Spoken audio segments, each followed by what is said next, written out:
409 গ্রামীণ টেলিকম একটি 409 গ্রামীণ টেলিকম একটি সংস্থা যখনই হয়, সরকার থেকে যখন অনুমোদিত হয়, গ্রামীণ টেলিকম বাংলাদেশ সরকারের গণপ্রজাতন্ত্রী বাংলাদেশ সরকারের অধীনে অনুমোদিত একটি সংস্থা। সেই অনুমোদিত সংস্থার মধ্যে অর্থনৈতিক কোনো বিষয়ে কোনো লেনদেন হেরফের হলেই 409-এর আওতায় আসতে হবে। কাজল ভাই, ওই যে দণ্ডবিধি এবং হচ্ছে গিয়ে মানি লন্ডারিং আইনের যে ধারাগুলো অভিযোগ আনা হয়েছে, কোন ধারায় কত বছরের সাজা হতে পারে? দেখেন, তার বিরুদ্ধে 409-এ আমরা অভিযোগ গঠিত হয়েছে, যেখানে সর্বোচ্চ শাস্তি যাবজ্জীবন আছে এবং সর্বনিম্ন 10 বছর আছে। ঠিক আছে? এবং মানি লন্ডারিংয়ে যে আইনগুলি আছে, সেই মানি লন্ডারিংয়ের আইনে সর্বোচ্চ শাস্তি 12 বছর আছে, সর্বনিম্ন 4 বছর আছে। অন্যান্য আইন যেগুলো আছে সেখানেও সর্বোচ্চ শাস্তির বিধান আছে। এবং এই বিষয়টি সাক্ষ্য প্রমাণের ভিত্তিতে মামলা নিষ্পত্তির পর সাক্ষ্য প্রমাণ রেকর্ড পর্যালোচনা করে আদালত উইল টেক দি ডিসিশন। এটা তো আমার কিছু না।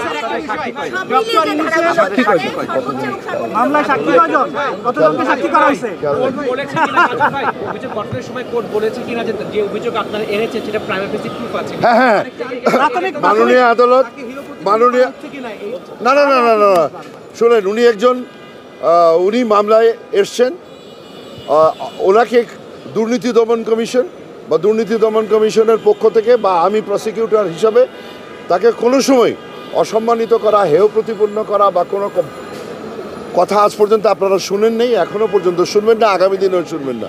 আমি মামলার রেকর্ডের মধ্যে আছি। মামলার মধ্যে 26 কোটি টাকা 437 কোটি টাকা থেকে সরানোর জন্য সভা করে সবার চেয়ারম্যান হিসেবে দায়িত্ব পালন করে তিনি 409, 467, 68, 71, 467, 68 হয়েছে। এই কারণে ব্যাখ্যা করে বলছি যে তিনারা যে একটা সেটেলমেন্ট এগ্রিমেন্ট করেছিলেন, সেই সেটেলমেন্ট এগ্রিমেন্টটা জাল ছিল। কারণ সেখানে যেদিন এগ্রিমেন্ট করেছেন সেদিনই তারা ব্যাংক অ্যাকাউন্ট ব্যবহার করেছেন, অথচ ডকুমেন্টসে দেখা যাচ্ছে ব্যাংক অ্যাকাউন্টটা 1 মাস পরে হয়েছে। আচ্ছা, উনি বলছেন যে আমি বুঝাতে পেরেছি খাঁচার মতো খাঁচায় কেন ঢুকানো হয়? বাঘের খাঁচার মধ্যে ব্যাখ্যা আমি দিতাম না, যেহেতু বলছেন বাঘের খাঁচার মধ্যে ওনাকে কোনোদিনই ঢুকানো হয় না। ওনাকে প্রত্যেক দিনই বলা হয় আপনি বসেন এবং আপনি আমাদের সাথে থাকেন, বসেন। কিন্তু তিনি অন্যান্য আসামি যারা ওই যে নিয়ম মোতাবেক যেখানে দাঁড়ানোর বিধান, সেখানে তিনি তাদের সাথে সহমর্মিতা প্রকাশ করে উনি ঢুকে যান। ওনাকে কোনোদিন ঢুকানো হয়নি, ওনাকে বলা হয়নি, বা ওনাকে কোনোদিন দাঁড়াতেও বলা হয়নি, ওনাকে বসার কথাই বারবার বলা হয়েছে। এখন উনি যদি এটাকে ব্যবহার করে আপনাদেরকে কি মেসেজ দিতে চাচ্ছেন আমি বুঝি না। আপনাদের কাছে সহজ কথা হচ্ছে, ডক্টর প্রফেসর মোহাম্মদ ইউনূস সাহেব আদালতে গেলে স্বাভাবিকভাবে তিনি অন্যান্য আমাদের সাথে তিনি বসে থাকেন, তিনি বসেন এবং আদালত তাকে কোনোদিন কাঠগড়ায় যেতে বলেন নাই বা ওনাকে বসার জন্যই বলেছেন। এবং অন্যান্য আসামি যারা আছে,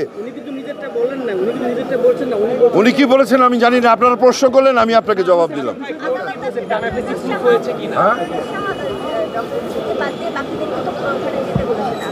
আদালতে একটি দাঁড়াবার স্থান আছে, আসামি পক্ষের স্থান। আমি বলি আদালতে আসামি পক্ষ এবং বাদী পক্ষের জন্য জায়গা নির্ধারণ করা আছে। হ্যাঁ।